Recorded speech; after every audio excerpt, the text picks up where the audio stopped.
She approached the coffin and slipped something into his pocket. When I confronted her, she smiled and said, "He wasn't your husband." These words, whispered with a cutting coldness at the wake of my beloved Arthur, still echo in my mind, destroying 45 years of a life I believed to be real. I, Piper, at 68 years old, thought I had already faced all the pain life could offer. The loss of my husband, my companion for nearly half a century, was already a devastating blow. But what happened that day, in front of all our friends and family, was an earthquake that shook the very foundations of my existence. If you've ever felt the ground tremble beneath your feet, if you've been betrayed by those you least expected, or if you simply enjoy stories where the truth, no matter how painful, finally comes to light, please subscribe to the channel and hit the like button. Your story could be the next one told. Let me know in the comments where you're following this journey from. The day began with the heavy sadness that accompanies a final farewell. The scent of flowers and the murmur of condolences filled the chapel. My daughter, Emily, 42 years old, stood beside me, pale and with swollen eyes, yet strangely distant. I watched her approach the mahogany coffin, where Arthur lay, serene in his final sleep. She leaned in, as if to give a last kiss, but instead, I saw her fingers discreetly slide into the pocket of Arthur's suit jacket. A quick, almost imperceptible movement, but one that didn't escape my mother's eyes. Curiosity and a bad premonition struck me. What could she be doing? As she pulled away, her eyes met mine. There was a strange glint in them, a mix of defiance and a somber satisfaction. "Emily, what did you just do?" I asked, my voice barely audible above the weeping of others. She came closer, a cold smile playing on her lips. "He wasn't your husband, Mom," she whispered, and the world around me seemed to collapse. Emily's phrase hit me like a bolt from the blue. He wasn't your husband. How could she say something so cruel, so absurd, at a moment like this? Arthur and I had been inseparable since we met in college, 50 years ago. We married young, he at 23 and I at 20, and built a life together in a quiet Boston suburb. He was my safe harbor, the man who made me laugh, who supported me in every decision, who dried my tears and celebrated my joys. Together, we faced life's challenges, raising Emily, the financial difficulties early on, the illness of our parents. He was the pillar of our family, a man of integrity, a respected engineer, a loving father. I, Piper, dedicated my life to him and our family. I gave up a promising career as an art teacher to fully devote myself to our home and raising Emily. Every meal prepared with care, every birthday party meticulously organized, every sleepless night caring for a sick child, everything was done with unconditional love. Arthur always acknowledged this, always called me his queen, and thanked me for every sacrifice. Our home, with its blooming garden and always lit fireplace, was the refuge of our happiness, a testament to our enduring love. But now, the words of Emily, my only daughter, whom I loved and raised with the same dedication, were tearing apart this tapestry of memories. "What do you mean by that, Emily?" I asked again, my voice choked, barely able to breathe. People around us began to notice the tension. My sister Sarah approached, concerned. Emily, however, seemed oblivious to everything, with that enigmatic smile that chilled me to the bone. "You'll find out, Mom," she said, her voice a poisonous whisper. "And when you do, you'll wish you were never born." She then turned and walked out of the chapel, leaving me there, amidst my grief and an overwhelming confusion. What did my daughter know? And why was she torturing me like this on the saddest day of my life? The pain of losing Arthur now mingled with a sharp stab of betrayal, coming from where I least expected it. Arthur's wake became a blur of worried faces and whispers. I could barely process the condolences, my mind reeling from Emily's words. "He wasn't your husband." What did that mean? Was it a fit of madness from my daughter? A cruel way to cope with grief? But her smile, the coldness in her eyes, didn't seem like someone in despair. They seemed like someone guarding a dark secret, enjoying revealing it at the worst possible moment. My sister Sarah took me home, trying to calm me, but I was in a state of shock. "She didn't mean it, Piper. Grief makes people say terrible things," she tried to convince me. But I knew it wasn't just grief. There was something more, something perverse. Emily didn't show up at the burial. Her phone was off. With each passing hour, the anguish grew, eroding the image of a loving daughter I had of her. 2 days after the burial, Emily finally called me. Her voice was calm, almost monotonous. "Mom, I need you to come to my apartment. I have something to show you." My heart pounded. I wanted to scream, to demand explanations, but a part of me knew I needed to stay calm to uncover the truth. I took a taxi and drove to her luxurious apartment in downtown Manhattan, a birthday gift Arthur and I had given her years ago. When I arrived, Emily was sitting on the sofa, a cup of tea in her hands, as if we were on a casual visit. There were no traces of grief, just a serious, determined expression. "What did you want to show me, Emily?" I asked, trying to control the tremor in my voice. She placed the cup on the coffee table and pulled a photo from an envelope. It was an old photograph, yellowed with time, of a young man and woman smiling at the camera. The man was Arthur, my Arthur, but the woman beside him wasn't me. She was a brunette, with vibrant eyes, whom I had never seen before, and in her arms a baby. A baby who, to my horror, had Emily's same eyes and face shape. "This is your biological mother, Piper," Emily said, with a smile that didn't reach her eyes. "And this is our father. The man you buried wasn't just your husband. He was my biological father, and the biological father of this woman in the photo, and I am their daughter." The photo fell from my hands, and the world once again collapsed around me. The image of that unknown woman, with the baby who was the spitting image of my daughter, hit me with the force of 1,000 thunderbolts. The life I knew, the love I celebrated, everything was a farce. Emily's last sentence hit me like a lightning bolt. "And that you, Piper, knew everything." The air seemed to thin in my lungs. I knew nothing. I loved Arthur with every fiber of my being. I trusted him blindly. How could he have kept such a monstrous secret for our entire life together? And how could Emily believe I was complicit in such a betrayal? "No, that's a lie. I never knew any of this," I screamed, tears streaming uncontrollably down my face. The pain of Arthur's betrayal was unbearable, but Emily's accusation that I was part of a charade was even more heartbreaking. Emily looked at me with icy contempt. "Oh no? Then explain this to me." She picked up a larger envelope and dumped its contents onto the coffee table. They were letters, dozens of them, yellowed with time, in Arthur's unmistakable handwriting. I started reading the first one, dated 1978, a year before our wedding. It was a letter from Sarah, pleading for Arthur to come back, mentioning our daughter Emily and how much she needed him. There were others, more recent, from Sarah, sent each year, with photos of Emily growing up, always with an appeal for Arthur to acknowledge his daughter. And to my horror, there were also letters from Arthur to Sarah, with money, with flimsy excuses, with empty promises that one day he would sort everything out. He kept in touch with her for years.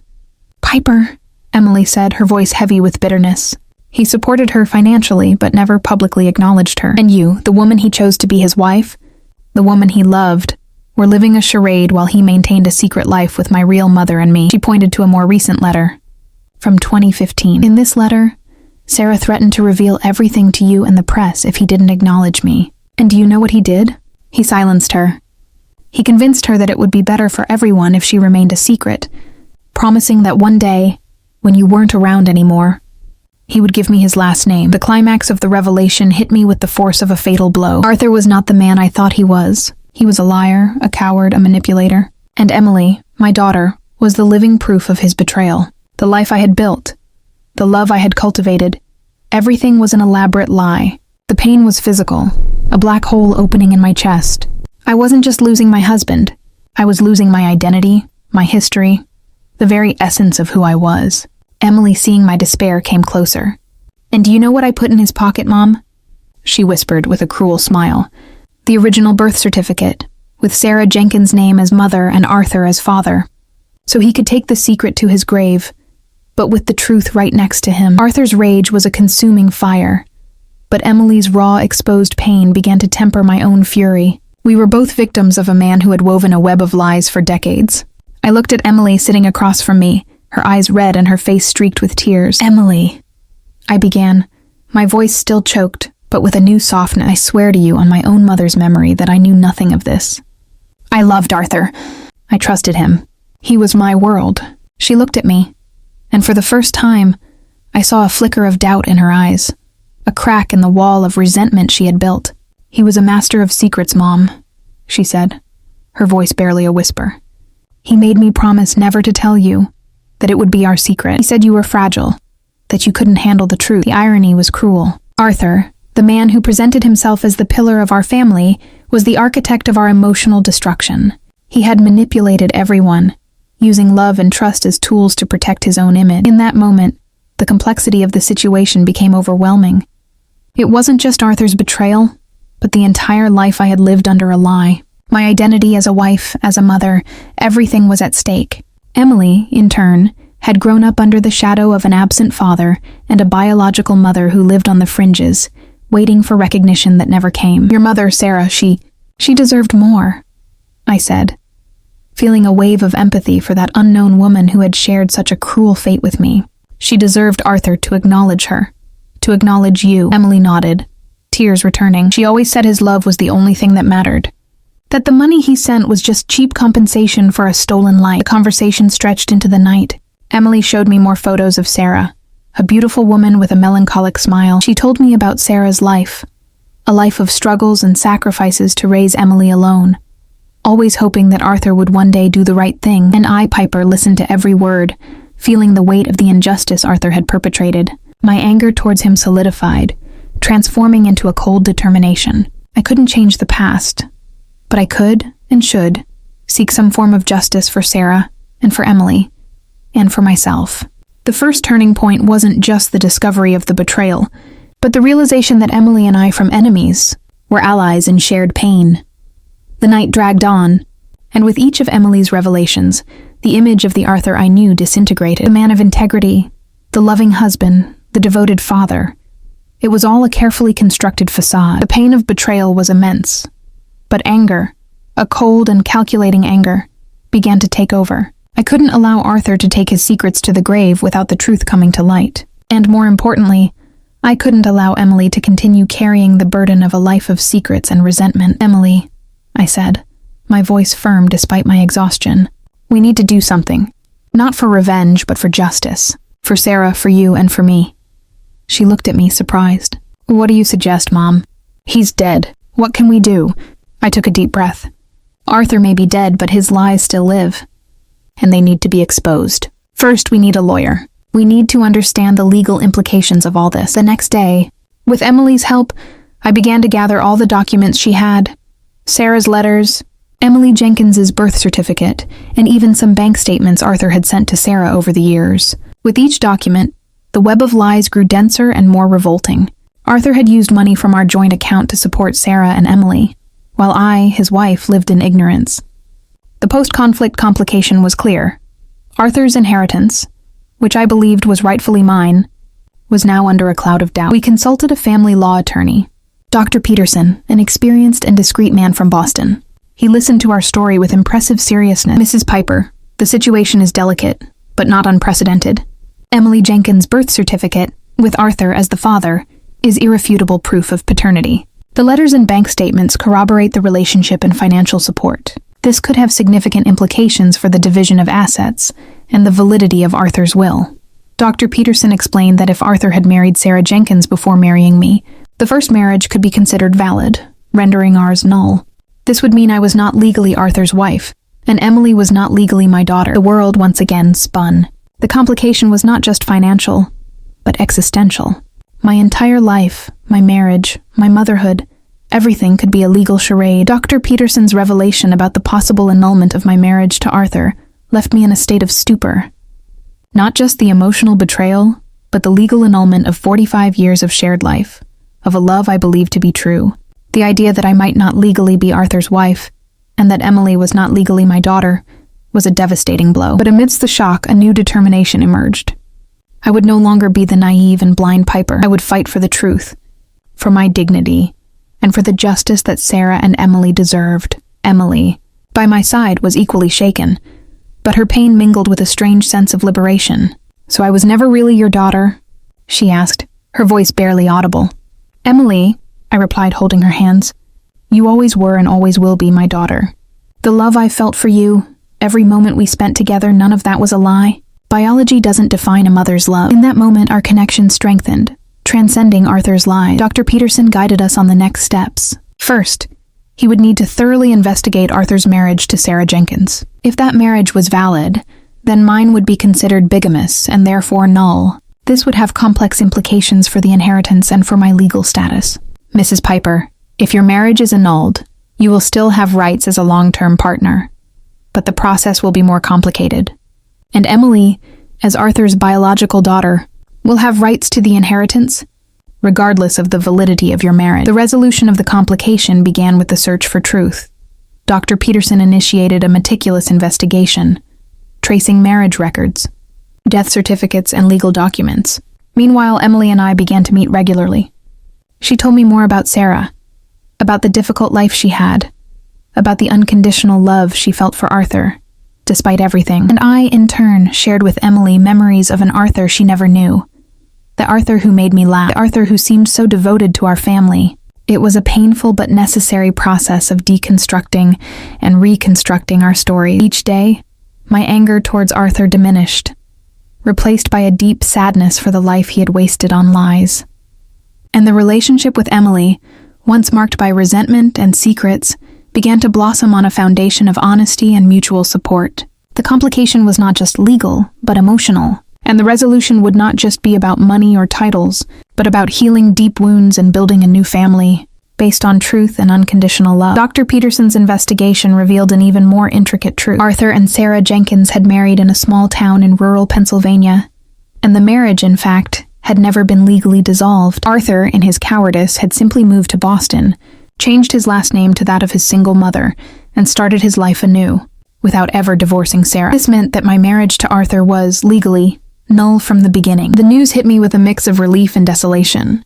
Relief from knowing I wasn't a betrayed wife, but rather a deceived woman. Desolation from the loss of a life I believed to be real.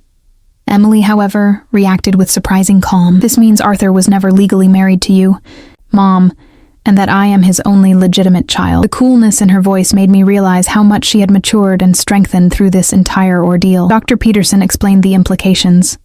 As Emily was Arthur's only legitimate child, she would be his primary heir. As for me, although not legally his wife, my rights as a long-term partner and my contribution to the estate's growth would be vigorously defended. The house in Boston, which I believed to be ours, was, in fact, an asset Arthur had acquired before our marriage, but which I had maintained and valued for decades. The resolution of the legal complication was unfolding, but emotional healing was a slower process. Emily and I spent hours talking, reviewing Sarah's photos, reading the letters again. We discovered that Sarah, despite everything, had never stopped loving Arthur, and that her greatest pain was the lack of recognition for Emily. This mutual understanding united us in a way I never imagined possible. We were no longer mother and daughter by convenience, but two women united by truth and shared pain. The complication had forced us to redefine what it meant to be family, and we were building something new, stronger, and more honest. With the evidence in hand and Dr. Peterson's guidance, Emily and I decided that the truth needed to be revealed, not just for us, but for Arthur's social circle, so that his memory would not be that of an honorable man, but of a man who lived a life of lies. Redemption would not come from an act of revenge, but from the exposure of the truth. We organized a small gathering at our home in Boston, inviting Arthur's closest friends and family members who had attended the wake. The atmosphere was tense. When everyone was gathered, Emily, with a courage that filled me with pride, stood up. "I know you all knew Arthur as a good man, a devoted husband and father, but there's a truth he hid his entire life, and it needs to be told." She then revealed the story of Sarah Jenkins, of the secret marriage, of her birth, Emily, and of the decades of lies and manipulation. She showed the letters, the photos, the birth certificate. The silence in the room was deafening, broken only by murmurs of shock and disbelief. I, Piper, stood beside her. I lived 45 years beside a man I loved, believing we had a real life. I discovered I was deceived, that my marriage was a sham. But amidst all this pain, I found my daughter, Emily, and together we are rebuilding our truth. The reaction was mixed. Some were shocked, others indignant. My sister Sarah hugged me, crying. I always knew there was something strange about Arthur, but I never imagined the narrative justice was being served. Arthur, the man who cared so much about his reputation, had his memory redefined. His legacy would not be one of integrity, but of deception. Emily, finally, was publicly recognized as Arthur's daughter, and I, Piper, was seen not as a grieving widow, but as a strong woman who sought the truth. The months that followed were filled with intense reorganization. Arthur's inheritance was fairly divided, with Emily receiving the larger portion as his legitimate daughter, and I, Piper, being recognized for my rights as a long-term partner and for my contribution to the estate. The house in Boston, our home for so many years, remained with me, a symbol of my resilience. Emily, with her share of the inheritance, decided to honor her mother Sarah's memory by creating a foundation to support single mothers in New York, a project Sarah had always dreamed of doing. Our relationship, Piper's and Emily's, blossomed into a deep and unshakable connection. We were no longer mother and daughter by convenience, but by choice, united by a complex history and a love that overcame lies. Emily, now 43, became a strong and independent woman, with a clarity about her identity she never had before. She visits me regularly in Boston, and we spend hours talking, laughing, and even crying together. At 69 years old, I, Piper, found a new peace. The pain of Arthur's betrayal still exists, but it is overshadowed by the joy of having Emily in my life in a true way. I learned that the truth, no matter how painful, is always liberating, and that true love is not based on secrets, but on honesty and respect. My life is not the one I planned, but it is an authentic life, built on solid foundation. If you've made it this far, I hope this story has touched your heart. It's a reminder that life is full of twists and turns, and that the strength to overcome them often comes from where we least expect it. If you enjoyed this journey of discovery and overcoming, please like, share with your friends, and subscribe to the channel for more stories that make us reflect on the true meaning of family and love.